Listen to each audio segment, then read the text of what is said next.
जय हिंद दोस्तों, नमस्कार। आज की हिस्ट्री की क्लास में आपका स्वागत है। उम्मीद करता हूं आप बहुत अच्छे होंगे और अपनी तैयारी को और ऊंचाइयों तक पहुंचा रहे होंगे। ठीक है, तो आज हम पढ़ेंगे हिस्ट्री के अंदर हमारे कौन सा टॉपिक चल रहा था। हमारा टॉपिक चल रहा था तुगलक वंश। और कल हमने तुगलक वंश में क्या पढ़ा था, गयासुद्दीन तुगलक को हमने कल कंप्लीट किया था। आज हम पढ़ेंगे तुगलक वंश के बारे में, मोहम्मद बिन तुगलक को, जिसका बहुत इंपॉर्टेंट क्लास होने वाली है। इस टॉपिक यानी सबसे ज्यादा अगर तुगलक वंश के बारे में क्वेश्चन बनते हैं तो वो बनते हैं तुगलक मोहम्मद बिन तुगलक से। ठीक है, तुगलक वंश का सबसे ज्यादा अगर क्वेश्चन कहां से बनते हैं तो मोहम्मद बिन तुगलक से बनते हैं। तो आज हम कौन सा टॉपिक पढ़े, तुगलक वंश। ठीक है, तो आज हम स्टार्ट करते हैं तुगलक वंश के बारे में। तुगलक वंश का शासनकाल बताओ, पूरे वंश का, तुगलक वंश का पूरा शासनकाल क्या था हमारा, वो था 1320 से लेकर 1414। ठीक है, ये तो था तुगलक वंश का शासनकाल। लेकिन आज हम पढ़ेंगे मोहम्मद बिन तुगलक के बारे में। मोहम्मद बिन तुगलक लिखो, साथ साथ में नोट्स बनाने, कोई ज्यादा जल्दीबाजी नहीं है, साथ साथ में लिखते रहना, इतना मैं स्पीड नहीं चलूंगा। ठीक है, मोहम्मद बिन तुगलक, मोहम्मद बिन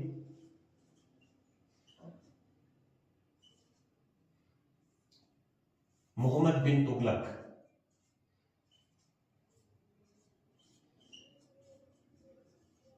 मोहम्मद बिन तुगलक का शासनकाल क्या है? इसने तो गयासुद्दीन तुगलक ने, उसने कितने साल शासन किया था? उसने मात्र 5 साल शासन किया था, 1320 से लेकर 1325 तक। लेकिन मोहम्मद बिन तुगलक का शासनकाल याद रखना 1325 से लेकर 1351 तक एडी। ठीक है, कौन था मोहम्मद बिन तुगलक का शासनकाल? क्या है वो? है 1320 से लेकर 1351। अब लिखो मोहम्मद बिन तुगलक के बारे में, मोहम्मद बिन तुगलक को क्या क्या कहा जाता है। तो पहला तो लिखो, अगर तुगलक वंश का सबसे शिक्षित शासक कहते हैं तो वो कहते हैं मोहम्मद बिन तुगलक को। लिखो, तुगलक वंश का सबसे शिक्षित शासक। ठीक है, तुगलक वंश का सबसे शिक्षित शासक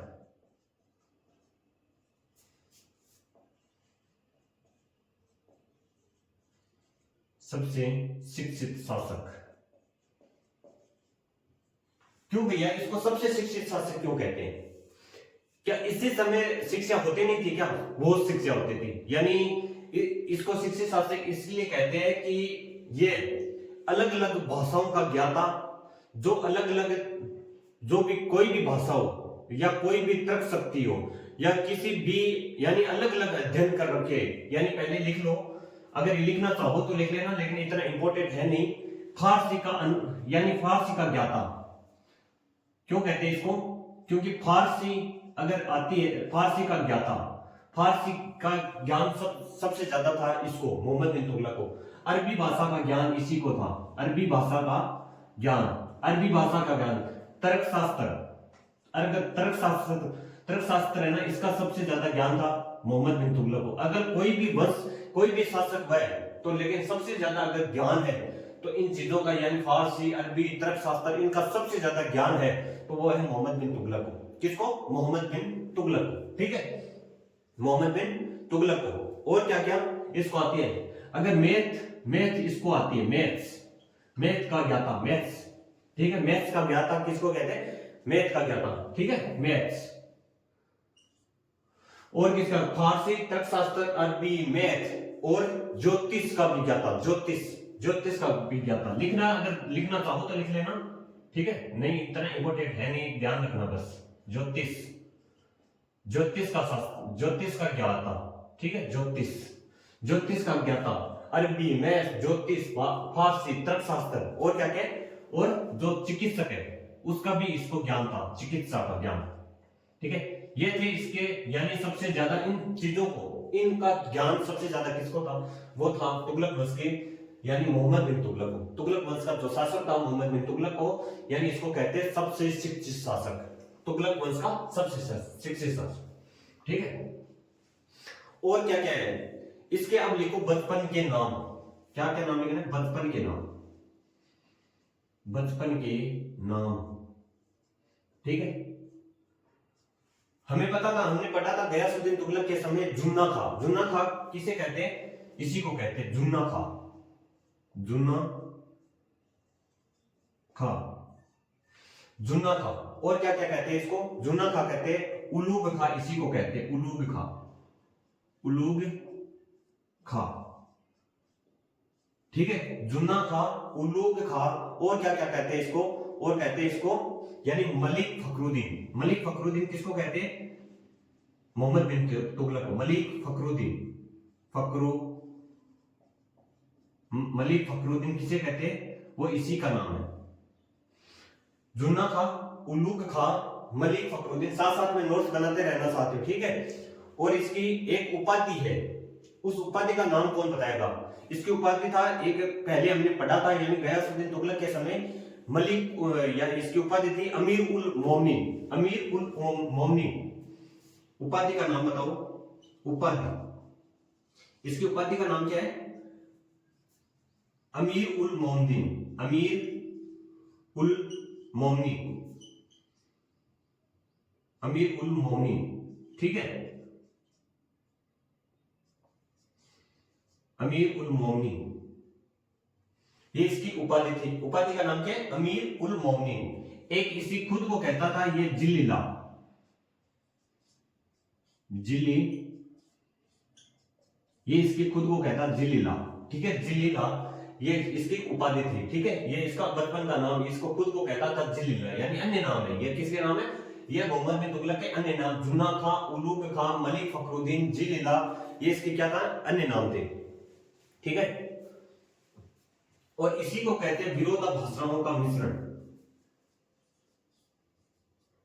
विरोधाभासों का मिश्रण। क्यों भैया इसको विरोधाभासों का मिश्रण क्यों कहते हैं? आपके दिमाग में आएगा, विरोधाभासों का मिश्रण इसी को कहा जाता है।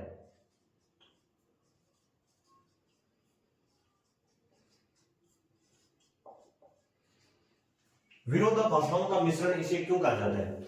इसको विरोधाभासों का मिश्रण इसलिए कहा जाता है कि कभी कभी ये कभी किसानों के बारे में अच्छे सोचता है, कभी किसानों को तड़पाता है, कभी यानी दोनों चरित्र इसके सामने आता है। इसका दोनों चरित्र, यानी कभी किसानों का साथ भी देता है, यानी कभी क्या है, अकाल पड़ जाता है, मान लो अकाल पड़ गया तो वो अकाल के अंदर कर नहीं लेता था।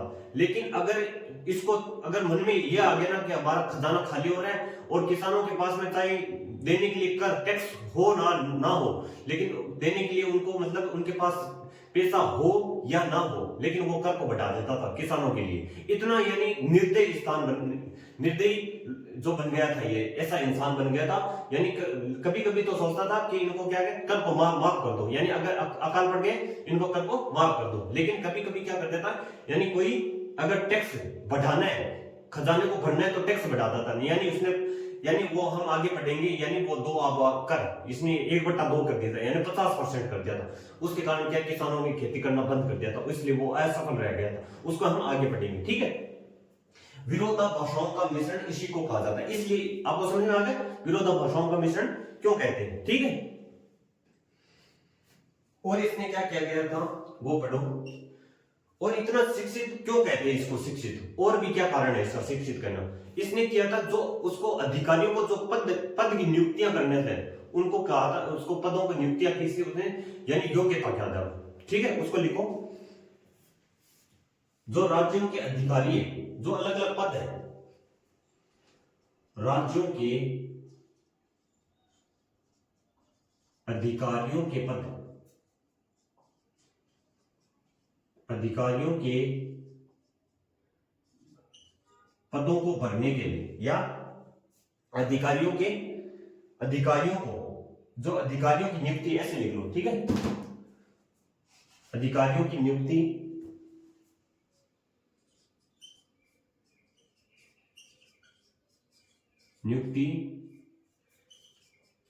योग्यता के आधार पर की।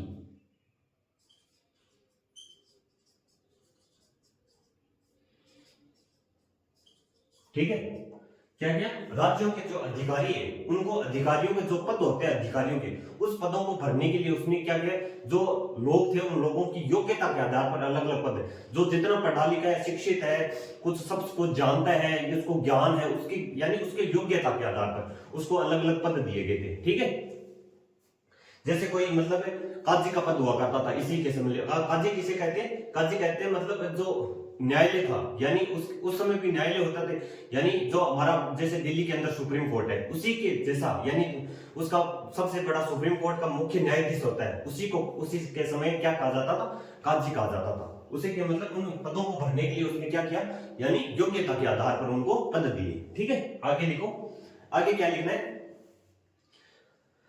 आगे हमें यानी एक इसका, यानी इसको पागल बादशाह क्यों कहते हैं? इसी को पागल बादशाह कहा कहते हैं। लिखो आगे, पागल बादशाह क्यों कहते हैं? आगे लिखेंगे, आगे पढ़ेंगे पागल बादशाह क्यों कहते हैं, लेकिन पहले लिख लो इसको पागल बादशाह कहा जाता है। पागल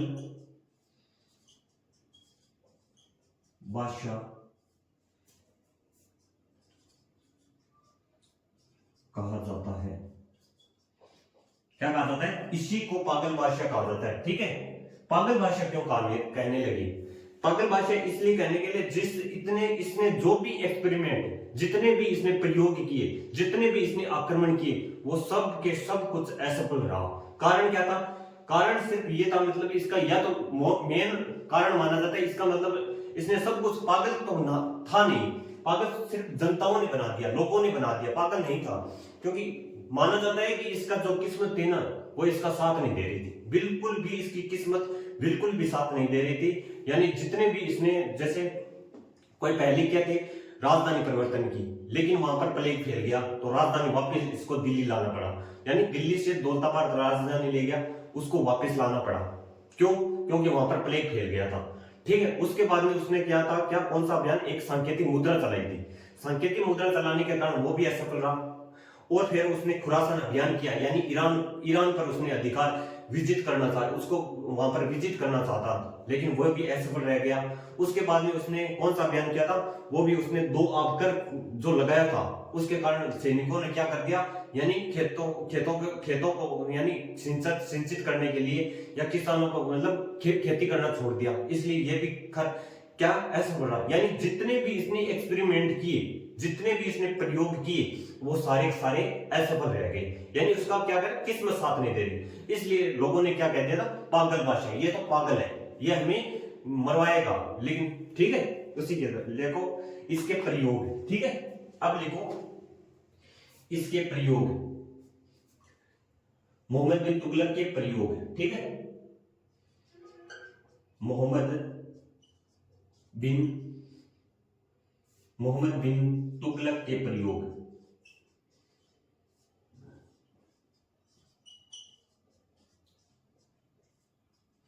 पहला है राजधानी परिवर्तन। राजधानी परिवर्तन,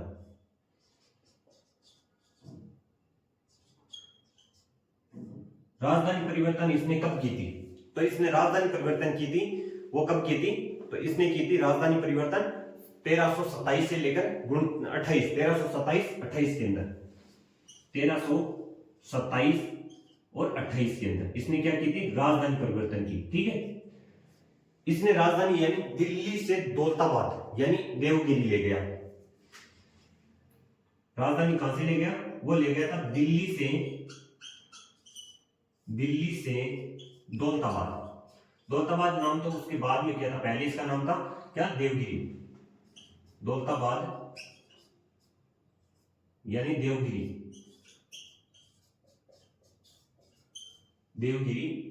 ले गया। ठीक, राजधानी परिवर्तन 1327-28 के अंदर दिल्ली से दौलताबाद यानी देवगिरी ले गया। ठीक है, ये था, यानी इसका असफल क्यों रहा था? क्योंकि बर्नी क्या कहता है? बर्नी के अनुसार कहते हैं कि जो दौलताबाद है, देवगिरी है, वो उसके जो राज्य है, इसका राज्य क्षेत्र है, वो बीच में पड़ता है। बीच में पड़ने के कारण उसने, यानी बर्नी के अनुसार, और इब्न बतूता क्या बताता है कि मंगोल आक्रमण के कारण ये दिल्ली ले गया था। ठीक है, लिखो बर्नी के अनुसार लिख लो, बर्नी के अनुसार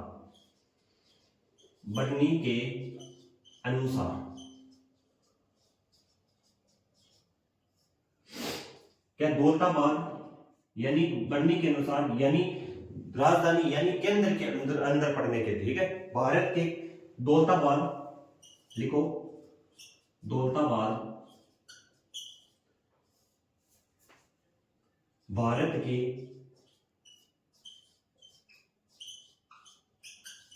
केंद्र में होने की वजह से, ठीक है, वजह से बनने के अनुसार क्या है, दौलताबाद भारत के केंद्र में होने की वजह से इसने क्या राजधानी परिवर्तन की। लेकिन इब्न बतूता क्या कहता है, उसका अपनी बुक के अंदर कहता है, पर नहीं ये किसके अंदर है, यानी उनके बुक कैसे पता चलता है, ठीक है।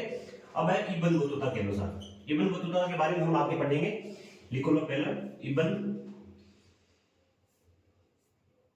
इब्न बतूता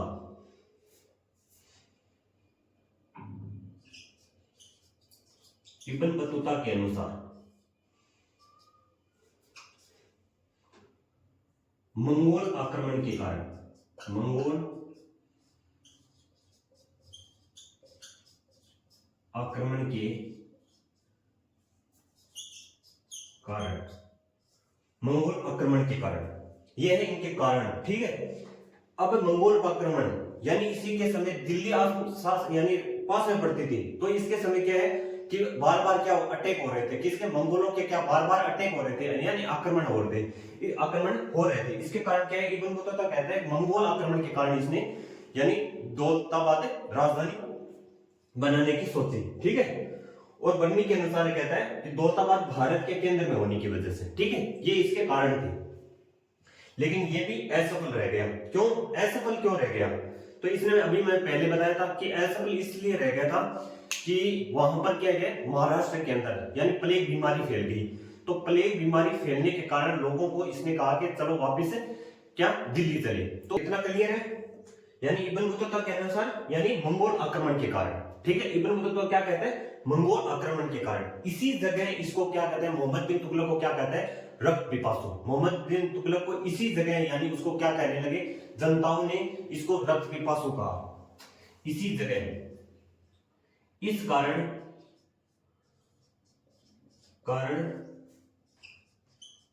जनताओं ने इसको रक्त पिपासु कहा, रक्त पिपासु, रक्त पिपासु क्या कहा था, रक्त पिपासु यानी खून पीने वाला, ठीक है, रक्त पिपासु कहा। इसी कारण जनताओं ने यानी जनताओं ने इसको, इस कारण जनताओं ने इसको रक्त पिपासु, क्लियर है इतना। एक बार रिवीजन कर लेते हैं सारे का, यानी तुगलक वंश का सबसे शीर्ष शासक क्यों कहते हैं, यह मैंने बता दिया। बचपन के नाम थे जुन्ना खां, उलू खां, मलिक फखरुद्दीन और जिलीला, ठीक है। और इसकी उपाधि क्या थी, अमीर उल मोमिनीन और विराट और भाषाओं का मिश्रण इसी को कहा जाता है। और राज्यों के अधिकारियों की नियुक्ति योग्यता के आधार पर की। इसको पागल बादशाह कहा जाता है। मोहम्मद बिन तुगलक के प्रयोग है राजधानी परिवर्तन। पहला प्रयोग क्या है, राजधानी परिवर्तन, जो 1327-28 के अंदर की दिल्ली से दौलताबाद ले गया, ठीक है। और बर्नी के अनुसार दौलताबाद भारत के केंद्र में होने की वजह से ले गया था। और इब्न बतूता के अनुसार मंगोल आक्रमण के कारण, इस कारण जनताओं ने यानी इसने क्या कहते हैं, मतलब वापस इसी जगह क्या कहते हैं, वापस दिल्ली ले चलो, ठीक है। इसी जगह यानी पर प्लेग बीमारी की वजह से इसने क्या कहा था कि वापस दिल्ली चलो, ठीक है। उसी कारण जनताओं ने इसको क्या कहते हैं यहाँ पर रक्त पिपासु कहा, ठीक है। और ये भी क्या हो गया, असफल रहा, ठीक है, असफल रहा, ठीक है। देख लो क्या रहा, असफल रहा, ठीक है। ये भी इसका प्रयोग क्या हो गया, असफल रह गया, ठीक है। और दिल्ली से दौलताबाद यानी इसके बाद में देवगिरी से दौलताबाद इसको नाम रखा था, ठीक है। लिख लो कहीं पर, यानी देवगिरी के बाद में इसका क्या नाम, देवगिरी से दौलताबाद नाम रखा, ठीक है। इसके बाद में इसने दिल्ली देवगिरी से दौलताबाद नाम पड़ा था, ठीक है। और क्या पढ़े इसके बारे में। अब आएगा प्रयोग, दूसरा प्रयोग है वो है सांकेतिक मुद्रा, ठीक है। सांकेतिक मुद्रा वो यहां पर पढ़ लेते हैं, 2 नंबर प्रयोग, ठीक है। दूसरा है सांकेतिक मुद्रा। सांकेतिक मुद्रा।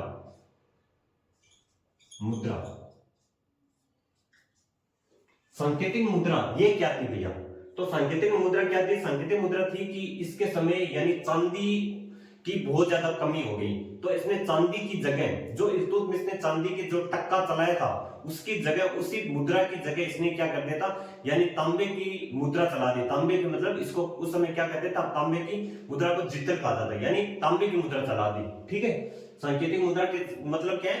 सांकेतिक मुद्रा का मतलब क्या होता है कि सांकेतिक मुद्रा का मतलब होता है जो हम कोई भी वस्तु लेकर आते हैं उसी वस्तु का मूल्य क्या है? उसी वस्तु का मूल्य है जैसे उस जो मुद्रा है हमारी, उस मुद्रा के अंदर, उतने मुद्रा के अंदर वो वस्तु आ जाए। ठीक है, क्या है हमारी जो हमारे का अभी क्या है कि हमारा 10 रुपए, उस 10 रुपए की मूल्य क्या है? 10 रुपए की वस्तु का मूल्य क्या है? तो आप बता दो, सीधे बता दोगे कि 10 रुपए की मूल्य का मतलब है 10 रुपए। 500 रुपए की मूल्य का मतलब क्या है? 500 रुपए। तो उसी समय यानी 500 रुपए से हमें 500 रुपए की वस्तु खरीद सकते हैं। उसी समय इसने क्या चला दिया था कि सांकेतिक मुद्रा को जो जितल है वो चला दी। किसकी जगह? टक्के की जगह। टक्का जो चांदी की मुद्रा थी उसकी जगह इसने क्या चला दिया? तांबे की मुद्रा चला दी। ठीक है, वही मुद्रा सांकेतिक मुद्रा कहलाती है। ठीक है, सांकेतिक लिख लो, सांकेतिक मुद्रा के बारे में। ये 1329 के अंदर, 1329 जो टक्का थी, टक्का मुद्रा, टक्का किसकी थी? चांदी की मुद्रा। चांदी की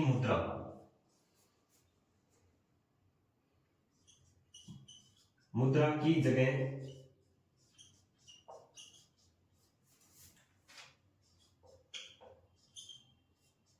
तांबे की मुद्रा, तांबा यानी जितल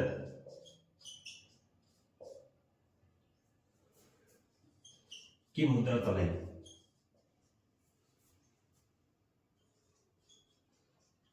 ठीक है, टक्का चांदी मुद्रा की जगह तांबे की मुद्रा इसने चला दी। ठीक है, तो ये मुद्रा किसकी थी? कांसे की बनी हुई थी। ठीक है, तांबा की बनी हुई थी। ये मुद्रा किसकी बनी हुई थी? तांबे जितल से बना दिया, यानी कांसे की मुद्रा और चला दी इस चीज के साथ। लेकिन ये असफल क्यों रहा था? ये भी असफल रहा, ये भी असफल,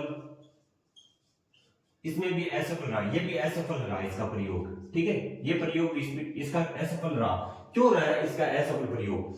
असफल इसलिए रहा कि लोगों को सबके जगह क्या है, चांदी की कमी आ गई। लोगों ने क्या कहते हैं सब, यानी जो जितल सब लोगों के पास में होता है, मतलब जितल यानी जो तांबा होता है वो सब लोगों के पास में होता है।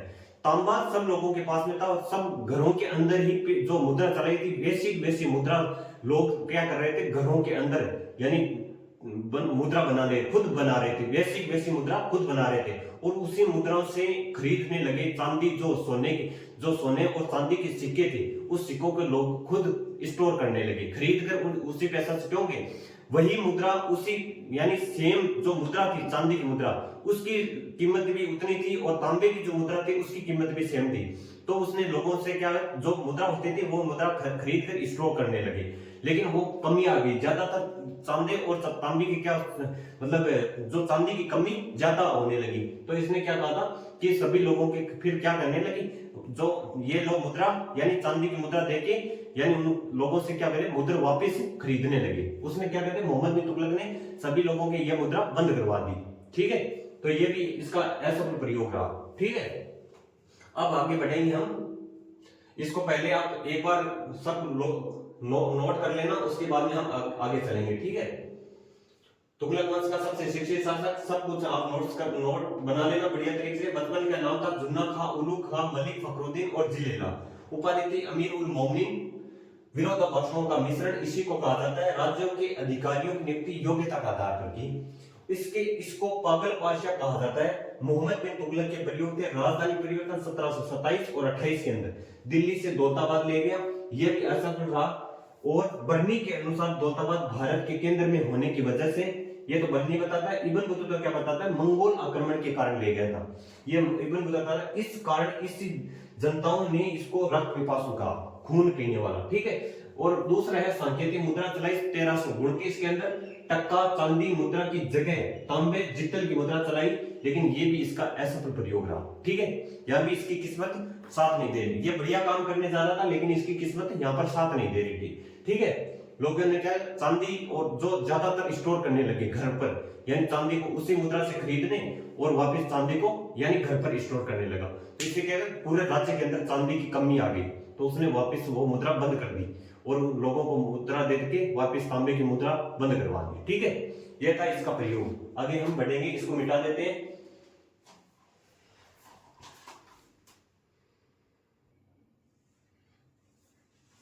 अब आ जाओ, इसका अगला अभियान कौन सा है, वो है खुरासान अभियान, ठीक है। तीसरा कारण क्या है, वो है खुरासान अभियान। कौन सा, खुरासान अभियान। ये कब किया था इसने, ये किया था 1330 और 31 के अंदर, ठीक है। 31 के अंदर, 1330 और 31 के अंदर इसने किया था खुरासान अभियान, ठीक है, ईरान को विजित करने के लिए। कारण क्या था, क्यों किया था अभियान, वो किया था ईरान को, लिखो, ईरान को विजित करने के लिए, विजित करने के लिए।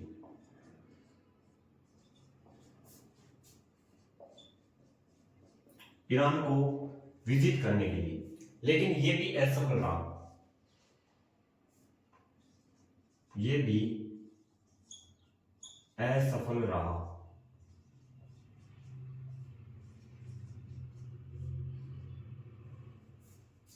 ठीक है। ये भी असफल रहा, कौन सा, खुरासान अभियान।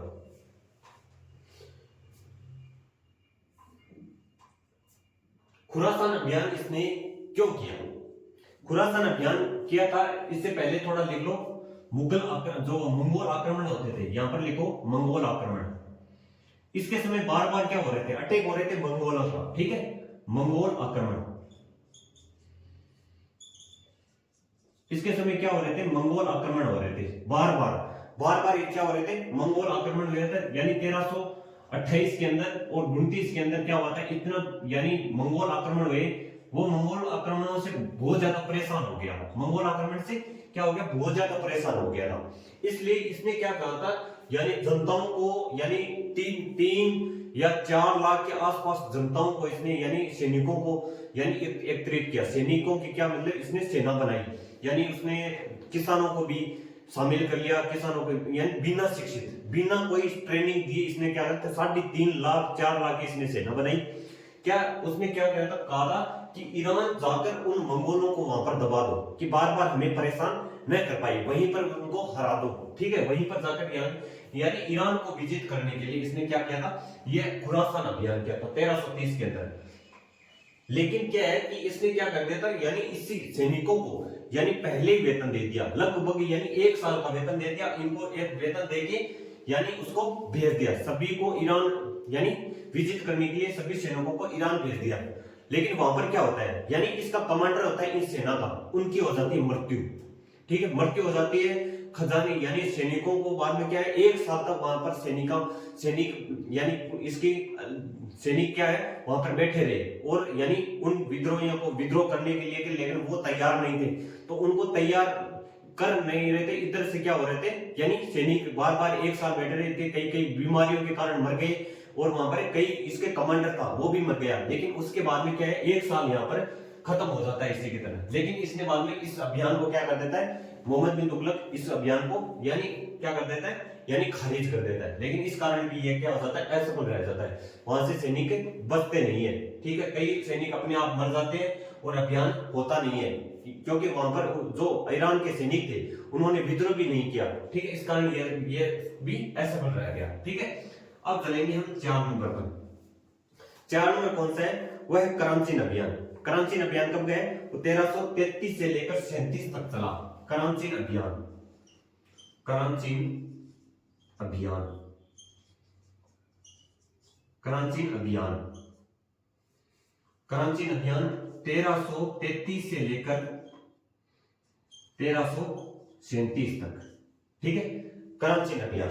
इसके बारे में क्या है, ये कौन सा है, ये कराची अभियान इसलिए हुआ था कि इसने क्या कहा था, इसके समय चलता था एक ऐसा मतलब घिनौना काम चलता था कि इसने ये भेजता था, यानी लोगों को अलग अलग विद्रोह करता था, यानी अलग अलग जगह जहां पर जो सुंदर लड़कियां, सुंदर स्त्री हैं, उनको मंगवाता था राज्य के अंदर। इसलिए इसने अभियान किया था, क्रांति अभियान। वो कहां पर किया था, हिमाचल के अंदर। लेकिन हिमाचल के बाद में क्या होता है कि इसका एक कौन होता है, मलिक खुसरो, इसका एक गवर्नर है, इसका कोई राज्यपाल है, कौन है, मलिक खुसरो। लेकिन वो क्या कर देता है, यानी हिमाचल से वो चला जाता है चीन के अंदर, क्या चीन के अंदर चला जाता है तिब्बत से, कि इसने बोल दिया कि ठीक है हिमाचल वाला क्षेत्र इसने जीत लिया। उसके बाद में वो चला जाता है तिब्बत के अंदर, लेकिन वहां पर इसकी जलवायु सेट होती नहीं है, वहां पर क्या हो जाता है, वो मृत्यु हो जाती है सभी सैनिकों, यानी सिर्फ 3 सैनिक बचते हैं। उसके कारण ये भी क्या हो जाता है, असफल हो जाता है, ठीक है।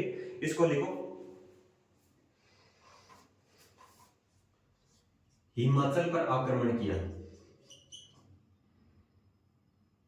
हिमाचल व चीन पर आक्रमण किया, आक्रमण किया। हिमाचल वाला क्षेत्र इसने जीत लेता है, लेकिन हिमाचल वाला क्षेत्र जीतने के लिए क्या होता है, इसका मलिक खुसरो होता है, वो क्या चला जाता है, फिर चीन चला जाता है कि चीन को भी हम जीत कर रहेंगे। लेकिन वहां पर जाने के बाद क्या होता है, वहां की जलवायु उसको सेट बैठती नहीं है, और उन पहाड़ियों में, उन घाटियों के अंदर सभी सैनिकों की क्या हो जाती है, मृत्यु हो जाती है, सिर्फ 3 सैनिक बचते हैं। इसके कारण ये भी क्या हो जाता है, असफल हो जाता है, ठीक है। तो लिखना चाहो तो लिख लो, यानी कौन है, हिमाचल को जीतने के बाद, लिखो यहां पर लिखो, हिमाचल को जीतने के बाद, जीतने के बाद मलिक खुसरो, मलिक खुसरो 1.5 लाख सैनिक लेकर, सैनिक लेकर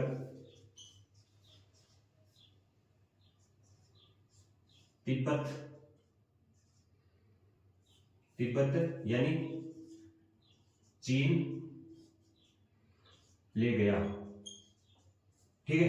हिमाचल को जीतने के बाद में मलिक खुसरो यानी 1.5 लाख सैनिक लेकर यानी तिब्बत यानी चीन चला जाता है, ठीक है, ले गया, ठीक है। और उसके बाद में मलिक खुसरो चीन से वापस आने, यानी क्या है कि यहां से मलिक खुसरो क्या है, फिर चीन से यानी आता है, तो यहाँ पर सब लग वहां की जलवायु सेट न बैठने के कारण यानी सारी जनता क्या हो जाती है, सारी सैनिक यहाँ पर मृत्यु हो जाती है, सिर्फ 3 सैनिक बचते हैं, ठीक है। लिख लो, मलिक खुसरो के कारण ये भी आक्रमण असफल, मलिक खुसरो के कारण ये भी असफल रहा,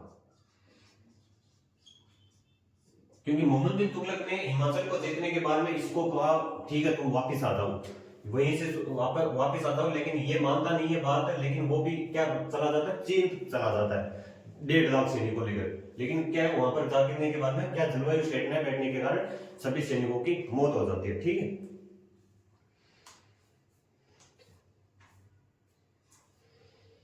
ये भी ऐसा बन रह जाता है। 5 नंबर कौन सा है, वह है 2 आबकर में वर्दी, ठीक है, वो कहां पर लिखो, यहां पर लिख लिया, तो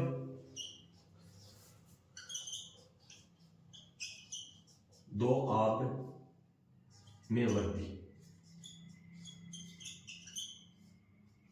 2 आब में वर्दी, ठीक है, 2 आब में वर्दी, ये इसका यानी इसने कर में वृद्धि कर दी, कर को क्या कर दिया, 1/2 कर दिया, यानी 50% की इसने वृद्धि कर दी।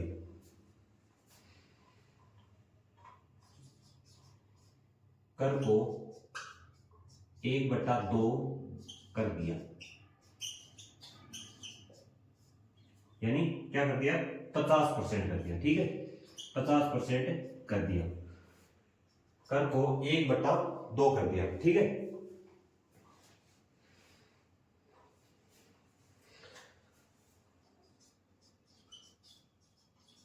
जिस कारण किसानों ने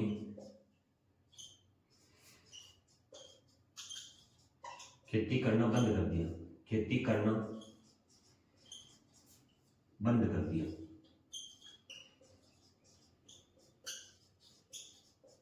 ठीक है, क्या कर दिया, जिस कारण किसानों ने क्या कर दिया, खेती करना बंद कर दिया। और इसी जगह इसने किसानों के लिए क्या बनवाया था, दीवान ए अमीर बनाया, या उसी को क्या कहते हैं, वो कहते हैं अमीर ए कोही। ठीक है, किसानों के लिए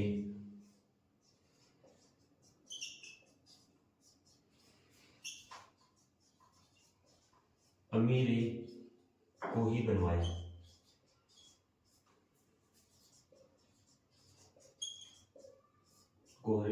क्या करवाया, किसानों के लिए इसने क्या करवाया था, फिर किसानों के लिए अमीर ए कोही बनवाया। ठीक है, अमीर ए कोही, या इसी को कहते हैं दीवान ए कोही। ठीक है, दीवान ए कोही, दीवान ए अमीर कहते हैं या अमीर ए कोही कहते हैं। ठीक है, किसानों के लिए अमीर ए कोही बनवाया, ये थे इसके कारण। ठीक है, खुरासान अभियान 1330-31 के अंदर ईरान को विजिट करने के लिए यह भी ऐसा बढ़ रहा, मैंने कारण बता दिया क्यों ऐसा बढ़ रहा था। करमचंद अभियान 1333 से 37 तक हिमाचल व चीन पर आक्रमण किया। हिमाचल को जीतने के बाद में मलिक खुसरो 1.5 लाख सैनिक लेकर तिब्बत यानी चीन ले गया, और मलिक खुसरो के कारण यह भी ऐसा बढ़ रहा। ठीक है,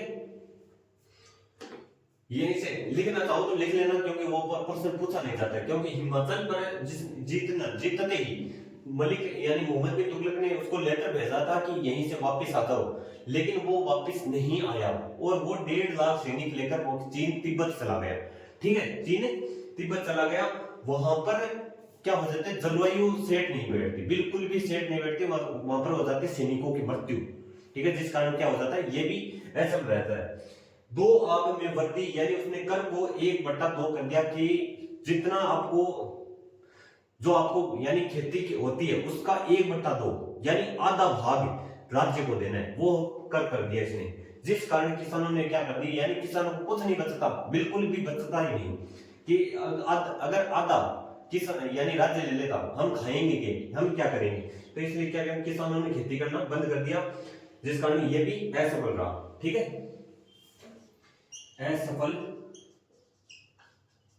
असफल रहा, यहां पर भी क्या हो जाता है, ये असफल रहता है। ठीक है, और फिर ये किसानों के लिए क्या बनाता है, एक अमीर ए कोही बनवाया।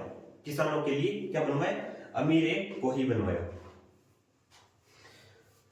ये थे इसके कारण। अब पढ़ते हैं इब्न बतूता, जो इसी के समय 1333 में मूर प्रदेश यानी मोरक्को से आया था। इसी के समय यानी 1333 के अंदर कौन आया था, कौन आया था, इब्न बतूता। ठीक है, यहीं पर लिखो, इसी के समय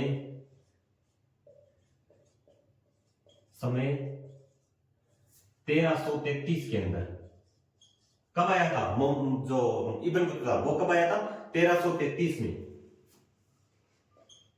इसी के समय 1333 में इब्न बतूता पहले कहते थे, यानी मोरक्को को ही मूर प्रदेश कहते थे पहले।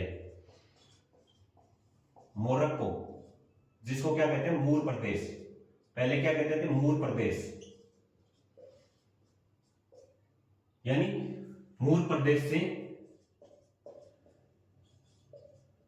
इसके दरबार में आया। ठीक है, से आया था, मोरक्को से आया था।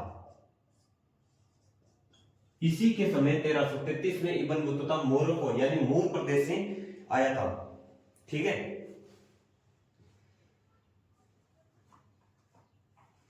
और इब्न बतूता की पुस्तक कौन सी है, वो है रेला। पुस्तक का नाम क्या है, पुस्तक का नाम बहुत पूछा जाता है, रेहला। रेहला पुस्तक किसकी है, इब्न बतूता की। पुस्तक का नाम क्या है, रेहला। ठीक है, इसी पुस्तक का क्या नाम है, किताब उल रेहला भी कहते हैं। किताब उल रेहला इसी को कहते हैं, लेकिन हमें ज्यादातर याद रखना है रेहला। ठीक है, कौन सी भाषा में लिखी गई है? ये अरबी भाषा में लिखी गई है। कौन सी भाषा में लिखी गई है? अरबी भाषा में। अरबी भाषा में कौन लिखी गई है? कौन सी? रेहला पुस्तक। किसकी है? इब्न बतूता की पुस्तक है। इसी के समय और इसने दरबार में आने के बाद में इसको क्या है कि मोहम्मद बिन तुगलक ने, लिखो, मोहम्मद बिन तुगलक ने इसको, किसको? इब्न बतूता को, इसको काजी का पद, काजी बनवाया। ठीक है, इसको काजी का पद दिया। काजी क्या होता है? काजी होता है यानी न्याय विभाग का प्रमुख। क्या होता है? न्याय विभाग का प्रमुख। लिख लो, न्याय विभाग का प्रमुख, न्याय विभाग का प्रमुख। मोहम्मद बिन तुगलक ने इसको काजी का पद दिया।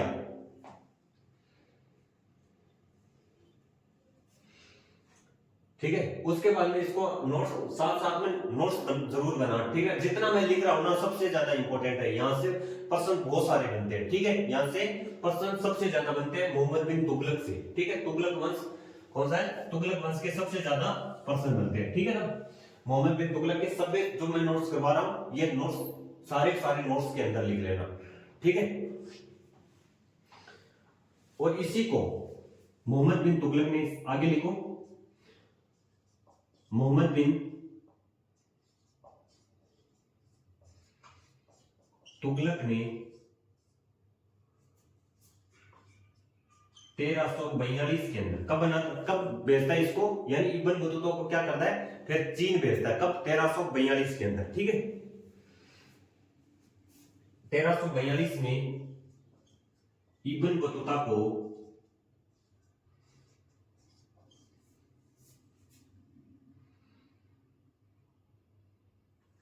इब्न बतूता को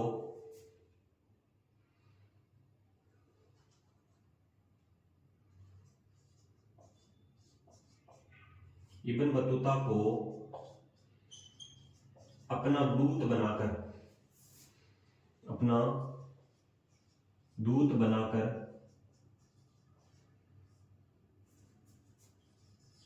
चीन भेजता है।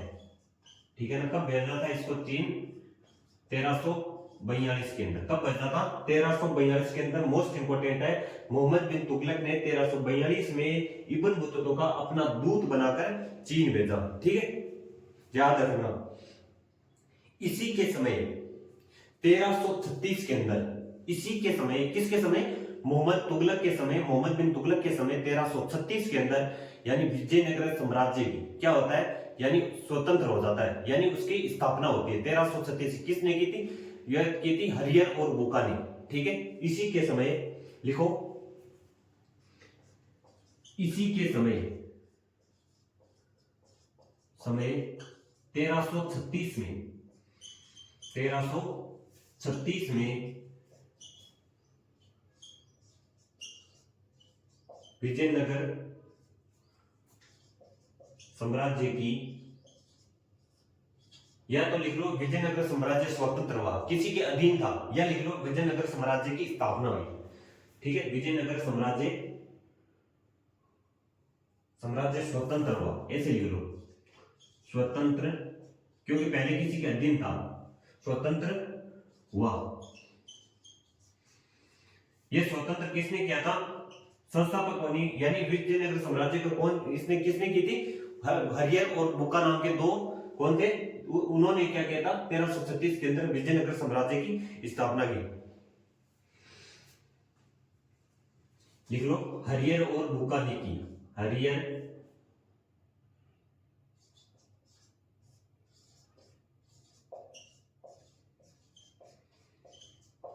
ने की, या ने किया स्वतंत्र। किसने किया था? विजयनगर साम्राज्य को स्वतंत्र किसने किया था? हरियर और बुका ने किया था। किसने किया था? हरियर और बुका ने। और हरियर और बुका विजयनगर साम्राज्य की राजधानी प्रश्न पूछी जाती है, विजयनगर साम्राज्य की राजधानी कौन सी थी? तो यहां पर लिखो विजयनगर साम्राज्य की राजधानी, विजयनगर साम्राज्य की राजधानी, राजधानी वो थी हम्पी। कौन सी थी? हम्पी। ठीक है, हम्पी। विजयनगर साम्राज्य की राजधानी कौन सी थी? वो थी हम्पी।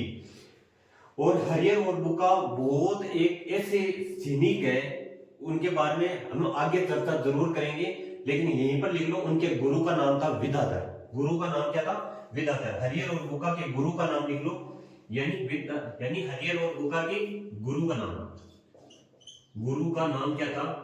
वो था विद्याधर। लिख लो विद्याधर,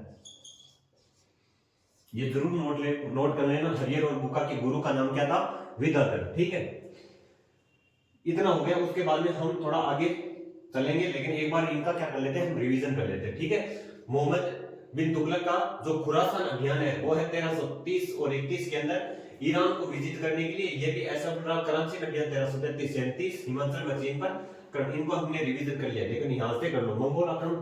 ठीक है, इसको हो गया। इसी समय 1333 में इब्न बतूता मोरक्को यानी मूर प्रदेश से आया था। पुस्तक है इसकी रेहला। मोहम्मद बिन तुगलक ने इसको काजी का पद दिया, न्याय विभाग का प्रमुख बनाया। ठीक है, काजी का मतलब क्या होता है? न्याय विभाग का प्रमुख। मोहम्मद बिन तुगलक ने 1342 में इब्न बतूता को अपना दूत बनाकर चीन भेजता है। ठीक है, इसी के समय 1336 में विजयनगर साम्राज्य की या तो स्वतंत्र हुआ या विजयनगर साम्राज्य की स्थापना हुई। ठीक है, ये कुछ भी लिख लो। 1333 में विजयनगर साम्राज्य स्वतंत्र हुआ। हरियर और बुका ने इसको स्वतंत्र किया था। विजयनगर साम्राज्य की राजधानी है हम्पी, और हरियर और बुका के जो गुरु का नाम है वो है विद्याधर। ठीक है, विद्याधर। ये थी हमारी यहां तक। इनको बाद में आगे हम कंटिन्यू रखते हैं। इनको आपने सभी को या तो स्क्रीनशॉट ले लो, या इसको अगर साथ साथ में नोट्स बना रहे हो तो आपने, उम्मीद करता हूं आपने नोट्स साथ साथ में बना लिए होंगे। ठीक है, इनको मैं मिटा देता हूं। ठीक है, अब आगे लिखो। आगे है मोहम्मद बिन तुगलक ने, यानी लिख लो साहब, ऐसा ही लिख लो, इसने सिक्कों पर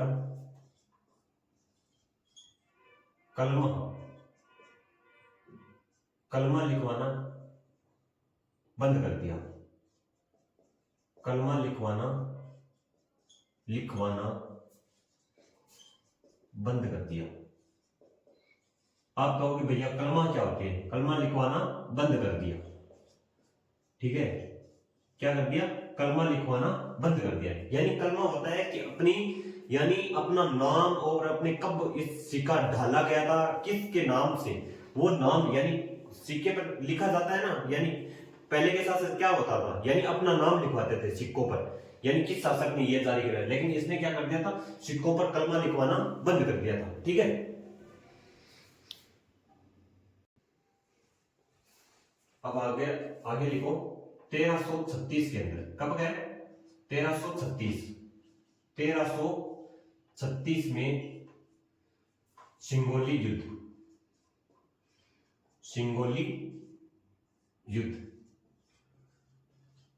ये किन के बीच में था? सिंगोली का जो युद्ध है, सिंगोली का युद्ध जो 1336 में सिंगोली युद्ध हुआ, वह किन के बीच हुआ था? यह हुआ था मोहम्मद बिन तुगलक और मेवाड़ के शासक हमीर देव के बीच में। ठीक है, मोहम्मद बिन तुगलक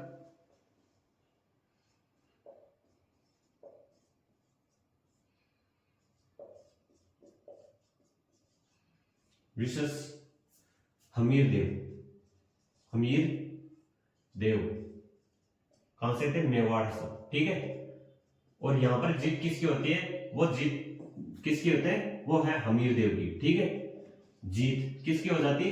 यहां पर जीत हो जाती है हमीर देव की। और इतिहासकार यहां पर बताते हैं कि यहां पर हमीर देव यानी मेवाड़ के अंदर मोहम्मद बिन तुगलक को 3 महीने यहां पर कैद करके रखा था।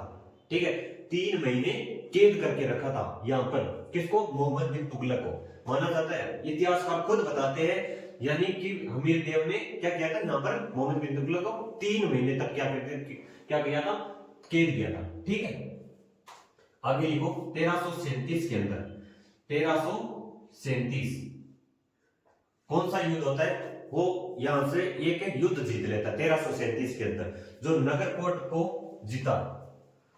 1337 में नगरकोट को जीता, नगरकोट को जीता।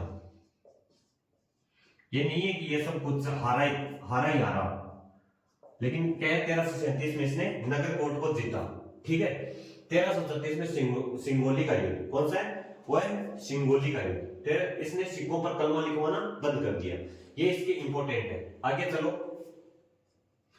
अब लिखो दिल्ली का पहला सुल्तान जो कहां पर गया था, अजमेर शरीफ गया था। ठीक है, दिल्ली का पहला सुल्तान,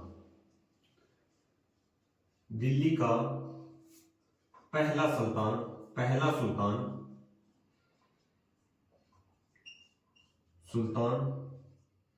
जो अजमेर शरीफ गया।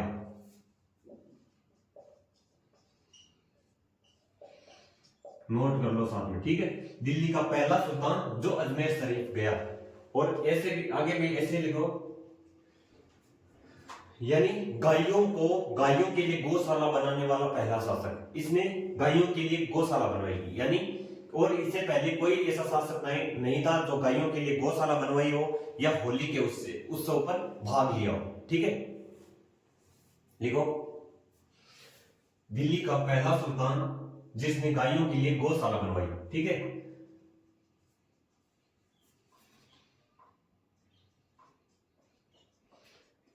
जिसने गायों के लिए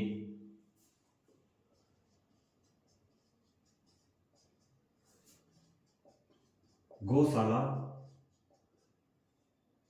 बनवाई। आगे लिखो दिल्ली का पहला सुल्तान जिसने होली के उत्सव में भाग लिया, होली के उत्सव में भाग लिया। ठीक है, दिल्ली का पहला सुल्तान जिसने होली के उत्सव में भाग लिया, दिल्ली का पहला सुल्तान जिसने अजमेर शरीफ गया, दिल्ली का पहला सुल्तान जिसने गायों के लिए गौशाला बनवाई। ठीक है, ठीक है, आगे चलो 1347 के अंदर, यानी इसी के समय 1347 के अंदर, यानी इसी के समय बहमनी वंश का स्थापना होती है। वो किसने की थी, बहमनी वंश की हसन गंगू ने। इसी के समय 1347 के अंदर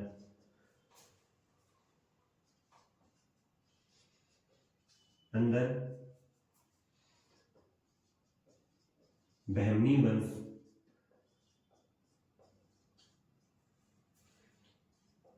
स्थापना हुई।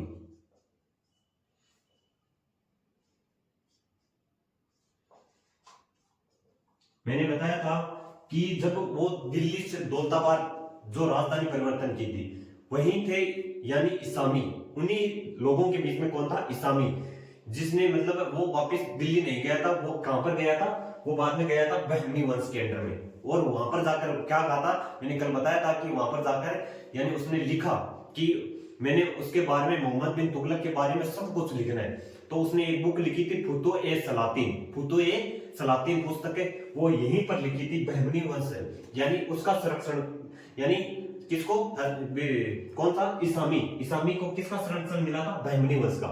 ठीक है, तो बहमनी वंश का संस्थापक लिखो, संस्थापक कौन है, हसन गंगू।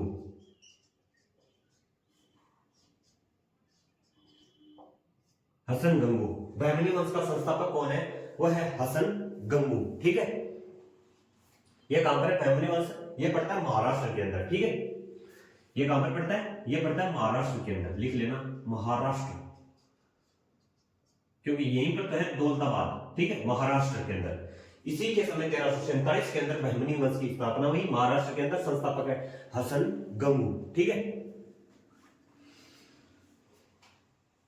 उसके बाद में क्या होता है कि 20 मार्च 1351 के अंदर 20 मार्च 1351 के अंदर थट्टा के निकट लू लगने के कारण इसकी क्या हो जाती है, मौत हो जाती है। ठीक है,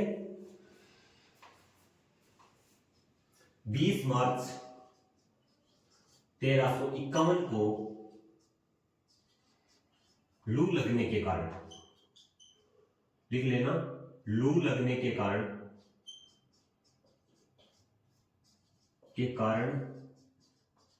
थट्टा के निकट, किसके निकट,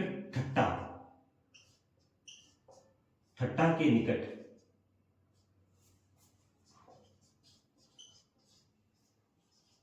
इसकी मृत्यु हो जाती है।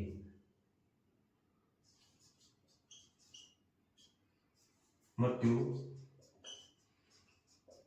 किसके कारण, लू के कारण।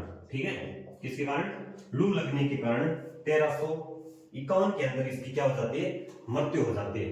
फिर बदायूं क्या लिखता है, बदायूं के जो उसका पुस्तक है उससे पता चलता है, उसने लिखा कि जनताओं को, ये क्या कहता है, बदायूं ने क्या लिखा था, जनताओं को राजा से मुक्ति और राजा को प्रजा से मुक्ति मिली। ठीक है, क्या लिखा है कि सुल्तान को, बदायूं ने लिखा, बदायूं ने क्या लिखा,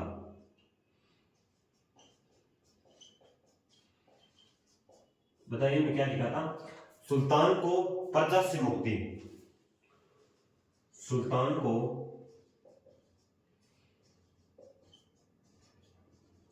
प्रजा से मुक्ति और प्रजा को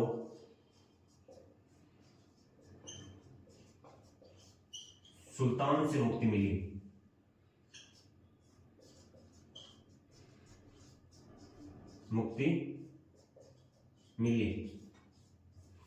ठीक है, बदायूं क्या लिखता है, सुल्तान को प्रजा से मुक्ति और प्रजा को सुल्तान से मुक्ति, कि जब इसकी मृत्यु होती है तो सारी जनता इतनी खुश होती है कि वो, बदायूं खुद लिखते हैं कि सुल्तान को प्रजा से मुक्ति और प्रजा को सुल्तान से मुक्ति। ठीक है, और कोई पॉइंट मोहम्मद बिन तुगलक के बारे में कोई ऐसा पॉइंट नहीं बचा है, सब कुछ हमने जो परीक्षा की दृष्टि से, यानी सभी इंपॉर्टेंट एसएससी के कोई भी एग्जाम दे लेना, आपको यहां से, यहीं से प्रश्न मिलेंगे, इससे बाहर एक भी प्रश्न नहीं जाएगा, ये वादा है। ठीक है, कोई भी कंटेंट पीछे नहीं छोड़ा है मैंने। तो ये थी हमारी आज की तुगलक वंश यानी मोहम्मद तुगलक के बारे में हमारी आज की क्लास। यहाँ पे आज हमारी क्लास एंड करेंगे। तो प्लीज आप बता देना कि आपको क्लास कैसी लगी। अगर आपको क्लास इंपॉर्टेंट लगे, यानी अगर आपको क्लास बेहतरीन लगी, तो चैनल को सब्सक्राइब जरूर करना और शेयर जरूर कर देना। ठीक है, और लाइक करना और कमेंट के अंदर जरूर बताना कि आपको क्लास कैसी लगी। अगर इसी तरह आपको क्लास अगर लगाने हैं तो डेली क्लास से जुड़े, क्योंकि डेली मैं क्लास हिस्ट्री, स्टैटिक, जीके की क्लास मैं डेली लेकर आता हूं। तो प्लीज डेली क्लास से जुड़ना ना भूले और शेयर जरूर करें। ठीक है, और अपने भाई का सपोर्ट जरूर करें। तो यहाँ पर थी आज हमारी क्लास। इसी क्लास को आज हम यहीं पर एंड करते हैं। तो मिलते हैं फिर नेक्स्ट क्लास में। तब तक के लिए जय हिंद, जय भारत, थैंक यू।